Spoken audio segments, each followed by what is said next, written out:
Hello, everyone. Welcome to another edition of Holy Babble. Today, my topic is mind your own damn business. When I heard this come out of Tim Walk's mouth, I was like, yes, you can't say any better than that. Mind your own damn business, okay? And so I'll get in more into that statement later on, but I just say, okay, that's we have a bumper sticker on my car for that one. That one just genius right there. But I want to just talk about how oftentimes you will hear celebrities, people in power, whatnot, people, famous folks say, I'm not going to tell you who to vote for, but just get out there and vote. And I thought, you know what? Screw that. I am definitely here to tell you to vote for Kamala Harris and Tim Walz. Yes, I like to call her Kamala, but a little extra spice on it. But yes, vote for Tim Walz and Kamala Harris. Okay, instead of just eating, the crumbs that the media will give you sometimes, even a little snippet of something. Get out there and watch the whole, interviews and rallies. When they go to rallies, watch the whole speech, because you really are doing yourself a disservice when you just hear a sentence or two, and I had not really heard Tim Walz speak all the way, really know what kind of person he was, how he was thinking, until I really sat down and watched, previous rallies and so forth. And I'm telling you, sigh of relief. Kamala did the right thing by choosing Tim. He is freaking awesome. I thought she was going to go with the guy from, I think, Pennsylvania, I think it was. And but she went with this guy, and I was not familiar with really either one of them. But when I started to listen to him, he is off the chain. He really is just adding even more excitement to Kamala's excitement. And so so I started to watch him, and he is just, what I talked about in my previous video, somebody who just has the gift of gab. I wanted somebody who's just not so square cut, just knows how to speak off the top of his head and say intelligent things and just really awesome and amazing things that motivates you, as a voter, as an American. And Tim has that. It comes natural to him. It is not painful. It's not the same stuff we've heard over and over and over from previous candidates, and that's what I like. I want something more fresh. I want something kind of just keeping it real. You ain't got to get ghetto or gangster necessarily, but just keeping it real when you just talk to somebody. When you speak to a friend, you don't speak as just, like a boss. We are all gathered here today to, or, it just look more natural. And Tim just has the it factor. You always hear with people who are actors, musicians, that say they have the it thing. He's got it. Okay? Thank you, Kamala, on that one. And so, something else. After listening to him and now knowing what kind of person he is, I cannot freaking wait for the Tim Walz and J.D. Vance debate. It is going to be on like Donkey Kong. He is going to whip some serious tail, okay? I am just so excited. I wish he could debate Trump, too. I almost wish he would debate Trump. Kamala would debate Tim Walz. J.D. Vance. But either way, he is going to hold it down. He is going to handle his business. And so, anyway, the funny thing is I've actually seen Hillbilly Elegy, the movie that J.D. Vance, he had written a book and somebody made a movie out of it. And I have to say, it's actually a freaking good movie. This before I knew who J.D. Vance was. I just saw it, and I was just going through some movies. So, I'll see what this is about. If it's junk, is it decent? It's actually a decent movie, and maybe that's not really on J.D. Vance's side. That just has to do with the writers and producers who made the book into a movie, not necessarily shown on J.D. Vance's side. But what was interesting, I don't recall them mentioning anything about military service in the movie. I could be wrong, but I do not recall. Somebody hopped from high school, and then over to, he was going to law school, then boom, he got an interview with the top law firm, and then his mom was on drugs, so he was kind of go back and help her and get her into a facility for treatment, and then try to rush to this interview, drive miles away to New York for this interview with her. So I was kind of like, you know what, y'all, don't say a darn thing else about Biden's son, because I know Vance knows a lot more about that stuff. Actually, if Biden's son needs some counseling, I'm sure he can go to J.D. Vance for some help with that drug addiction, because his mom knows all about that. So slow your roll. Leave Biden's son alone. Biden did right by not pardoning his son. Even though we know had it been Trump's son on drugs, which actually there's some questioning about Donald Jr., some questions about possible drug use. But had it been Donald Trump's son, we know darn well Trump would have pardoned him. He's like the dad where your son gets in a car accident after car accident and the dad still goes by the son another new car and another new car and another new car and bails him out and bails him out and bails him out. Where Biden's a good dad, says, no, son, that's enough. Time for you to stand on your own 2 feet. No, I'm not going to pardon you. You know, you take what you get, what you're dealt, what you kind of put yourself into. So Biden was right for doing that. Good parents know he did right by doing that. Anyway, but I also, after noticing that I don't recall any military service being shown, and I said, I wonder why. Why not? If that's such a thing to revere, was it because J.D. Vance was not a war hero? He didn't even get a medal? No? Interesting. But I also hear that even though that was not the case, he took copious notes. I thought that was so funny. He was a combat journalist. Right? Pen in hand. Yes. Are you kidding me? The nerve of this dude as a fellow veteran, to attack a fellow veteran. That's a no-no. You don't mess with that. You don't mess with that, JD. You don't know this. And the thing is, this guy, from the movie, I'm thinking he's an intelligent guy. This before of course, we knew who he was. You know, he's graduated top of his class. You know, went to law school, got hired by one of the top law firms. I'm thinking he's an intelligent guy. Man, you're a lawyer. You have lawyer in you. You thought that was a good idea to attack another veteran over military service. You should have left that alone, JD. That was not your go-to debate.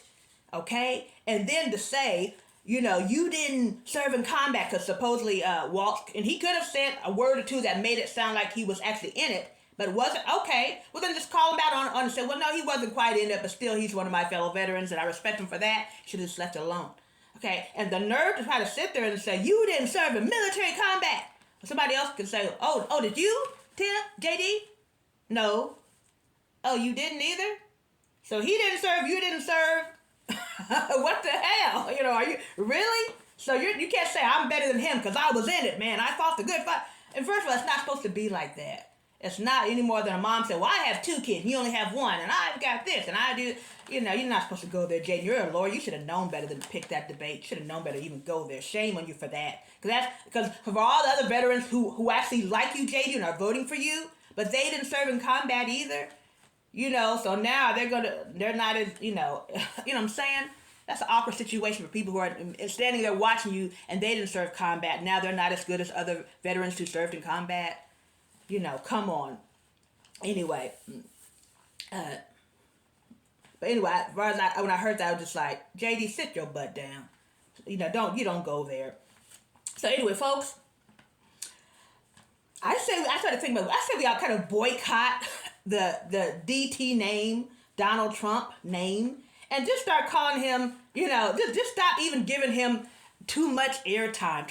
Just stop giving him, he loves that, okay? Call him so-and-so. You know, when church people used to gossip, you know, so-and-so said that so-and-so, the people on the block, so-and-so said you didn't, blah, that other guy. Call him the other candidate. Even better, call him number 34. Even more fitting, right? For real, everyone's out there, you know, labeling, you know, Trump loves to label us so much, you know, Kamala's a communist, and what a juvenile thing. Commie the communist. Those are stupid little childish names, you know what I'm saying? But at least 34 is actually fitting. We're legitimate in calling him number 34. But, you know, a lot of people on their blogs, a lot of, you know, some of the mainstream news journalists, or not journalists, but the, just, you know, your little sideshow, not a sideshow, I hate to disrespect him like that, but MSNBC and CNN, you know, like, he's as stupid as Trump's the number 34 is the stupidest guy. Like, honey, we got that years back. And I'm sure people who live in New York knew about it decades before we did. Stupid does not do this guy justice. I've got way better names for him than just stupid. He's the stupidest guy. We're past that. I really think we should stop almost feeding off of Trump and just dedicating too much as far as just really focusing on... Yeah, I know he's a part of it because he's a part of this election. But I think we should stop feeding, you know, too much off of number 34 the way we have. Just call him by something else. And but like I said, people have been known who have seen him, celebrities who have been at parties with him and talk to him, they're like, oh wow, this guy's a doofus, he's a dunce, he's a nincompoop, okay? Just, they're like, wow, he's better from a distance, but not up close, what I'm saying? So we got that. We can do way better. Even when Sherry said, this guy, he's an asshole. Robert De Niro, they keep it real. They're not just, we can do better than that. But anywho,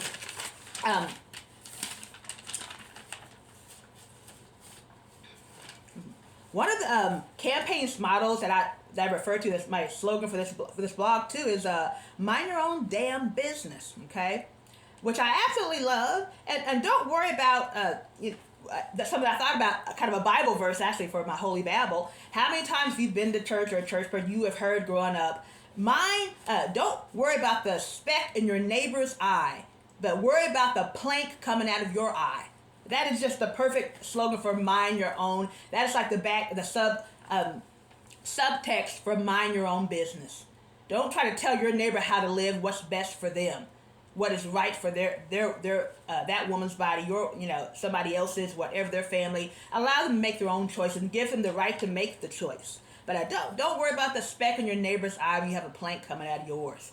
You got way bigger problems than the speck in my eye, which basically, like I said, the subtext for mind your own damn business.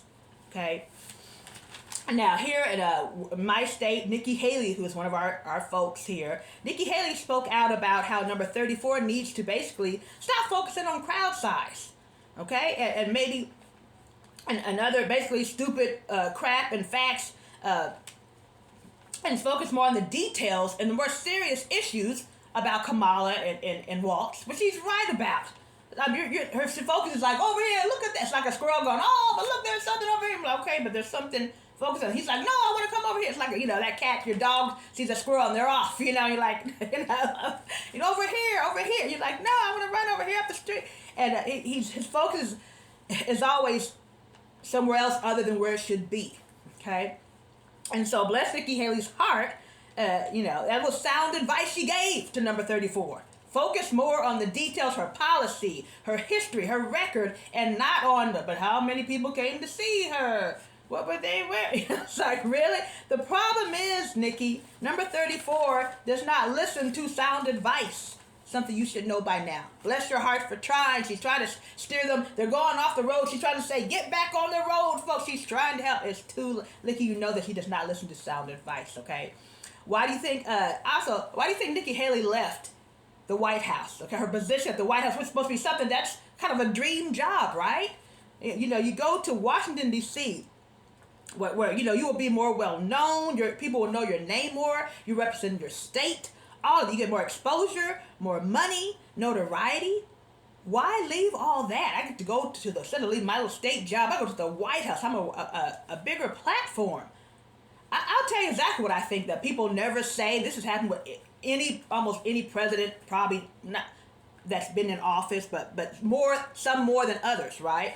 I believe she thought number 34 was going to kind of flip a switch, okay? She thought after he got elected that he was going to take the job more seriously, listen to the experts, the advisors who actually know what they're doing, who have been here before, have done this before, maybe even with previous presidents they've worked for. And I think she saw it when he got up in there. She thought he was going to get up in there and straighten up the tie, tighten up the jacket and say, okay, let's get down to business. And instead, Trump was like, he was loosening, he was like, let's get, and she was like, whoa, for real? This is not the fraternity. This is not the golf club. This is serious. This is, you ain't taking it serious now? Can you imagine somebody in the White House who wrote a big old 50-page, 100-page, whatever report and say, here, I worked all night, stayed up late to write this for you. And then they get in there and Trump's like, just read me the first two sentences. And he's like, that's it, the first two sentences, but I stayed up. Honey, after that, I would write one page of report, and the rest would be like blank papers and put some stuff. I would do some filler stuff. I would not be working that hard for somebody who doesn't even care about what you write about. But that's why I also believe, how Trump is, she's sexist. She saw firsthand, yes, he's a male chauvinist pig. He probably was like, what are you, Nikki? Mexican? Are you Indian? Ooh, you like Pocahontas? He probably tried to Copperfield with her. And her and her husband probably said, oh, hell no, honey, we're out of here. And like I say, everybody who goes to work for him ends up either going to jail, losing their law license, or something where they did something crooked for Trump that he told them to do, and they stupidly did it. and now you're messed up, right? Because you broke the law. You're a felon now, or whatever. She said no. Maybe she had future plans, like she did end up having, running for president or whatnot. She did not want to be tainted by number 34 stuff, crap. Okay, she saw early on, this was a hot mess. 4 months into it, I believe. You know, and she knows when you lie with dogs, you rise up with fleas. Okay, and I think she saw early on them suckers flying around, and she said, "Oh no." Okay, so if anything, I feel like she had more sense than anybody to get the hell up out of there. She had some sense to say, "Oh no, you ain't messing up everything I've worked for all my life. I'm getting up out of here." Now, of course, she still has to kind of, yes sir, oh yes, we love you to death. Or now she does call some of the stuff out. But still, she still has to toe the line to a certain extent. But I think she was smart just to get up out of there. So you can have this. Yes, I'm happy to go back home to my home state. Holla. So anyway, I just thought that was kind of funny. But lastly, in conclusion, we hear so much about crooked lawyers and crooked politicians. And let's remind you, I want to remind you that the most crooked person America has ever had to deal with was not a lawyer, was not a politician, but a business person. Remember when people were so excited, oh, this is somebody different. This when he first ran and won. This is a business guy. He'll be different from the politicians. Guess what? He's the most crooked person of all. And he's a business person, a boss. And actually, he ain't even really good at that. Are you sure he's even really a boss? Now I understand why so many people I work with and work for support him, okay? Because they're not really that good at what they do either. They're okay with mediocrity. They see themselves through Trump. Oh, that's me, half-assed mediocrity, mediocre person. Yeah, that's me. I feel like I fit in now. He's one of my, I see why they like him now. I see that. But no, that's a wrap, folks, on that. I am so excited to get the show on the road. What is it? This is September. I believe it's November, or maybe it's October the 10th. It's the first debate. Let's get it on. I honestly, I'm so excited because I can see Tim Walz actually converting people, Republicans, over to our side. I can see them coming, rooting for Vance and then be like, God, this Vance really kind of look like a moron. You know what? I'm starting to like this Walz guy. What's this guy again? What's his name? Tim Walz. I'm about to vote for him because I'm down with that. I can just see Tim converting people. I really think he's already converted some folks, and I can't wait for him to whoop some behind on that one. Y'all, get out and vote. Give your time, energy, support. Let people know you support Kamala. Get your bumper stickers, your flags. Just get out there and do your thing. Do something, but definitely vote for Kamala and Tim. Okay, show America that Trump is not the best we have to offer. He's not the best Republicans have to offer. He is not the smartest, brightest dude Republicans have to offer. We are not safe in his hands. Once he's gone, and how many people who are actually more decent than Trump, who are Republican, he's holding back because they're scared to run for office. Give those folks a shot, and y'all can come back the next term. But get this guy out here. Send him a message. No, we are not having it. That's a wrap. Sit your butt down. Okay. Thanks for watching.